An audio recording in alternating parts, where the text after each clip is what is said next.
Hello students, भारतीय अर्थशास्त्र में अपन आज पढ़ेंगे पूर्ति की अवधारणा, जिसका निर्धारण उत्पादक के व्यवहार पर निर्भर करता है।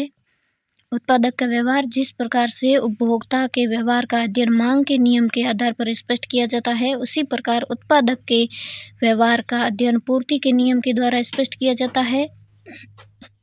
पूर्ति वस्तु या सेवा की वह मात्रा है जिसे निश्चित समय में एक उत्पादक अथवा विक्रेता विभिन्न कीमतों पर बेचने के लिए तैयार होता है, यह आपूर्ति कहलाती है।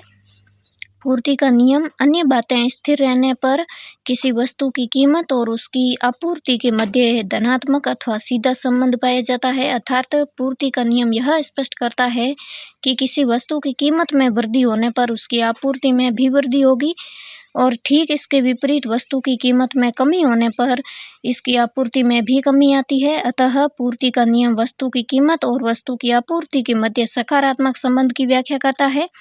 यहाँ पर अन्य बातें स्थिर रहने का तात्पर्य यह है कि वस्तु की पूर्ति को प्रभावित करने वाले अन्य समस्त कारक स्थिर रहे।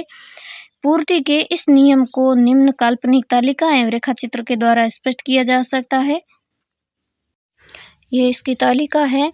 इसमें आप देख रहे हैं कि जैसे जैसे वस्तु की कीमत बढ़ रही है, वैसे वैसे वस्तु की आपूर्ति भी बढ़ रही है। ये वस्तु की कीमत और वस्तु की आपूर्ति का पूर्ति वक्र है। अतः पूर्ति वक्र की आकृति बाएं से दाएं व नीचे से ऊपर की ओर चढ़ती हुई आकृति की होती है और पूर्ति वक्र का ढाल ऋणात्मक ढाल होता है।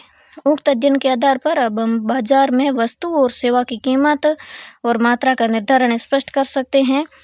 आदर्श रूप में मांग और पूर्ति का आपस में बराबर होना आवश्यक है, तभी अर्थव्यवस्था कीमत स्थिरता बनी रहेगी। लेकिन व्यवहारिक तौर पर मांग और पूर्ति में समानता नहीं है, इसलिए अर्थव्यवस्था में कीमत अस्थिरता बनी रहती है, जिसके कारण अर्थव्यवस्था में तेजी के बाद मंदी और मंदी के बाद तेजी के दौर की पुनरावृत्ति होती रहती है। कोई भी अर्थव्यवस्था इस पुनरावृत्ति को आने से नहीं रोक सकती, आने के बाद इसका उपचार अवश्य कर सकती है। भारत में सरकार की राजकोषीय नीति और आरबीआई की मौद्रिक नीति इसी का उपचार है। बाजार में कीमत और मात्रा का निर्धारण, यह आप डायग्राम यानी कि वक्र के माध्यम से देख सकते हैं।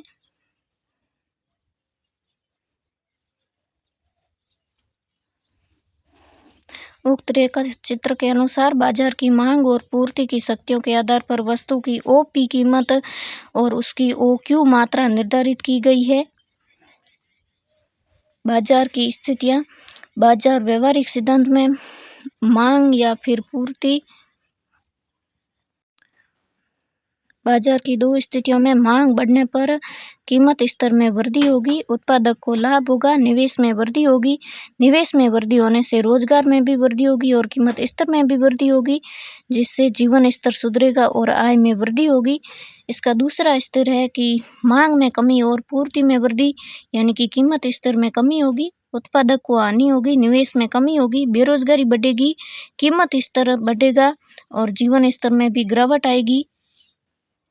आपको आज का सेशन कैसा लगा मुझे कमेंट करके ज़रूर बताएं।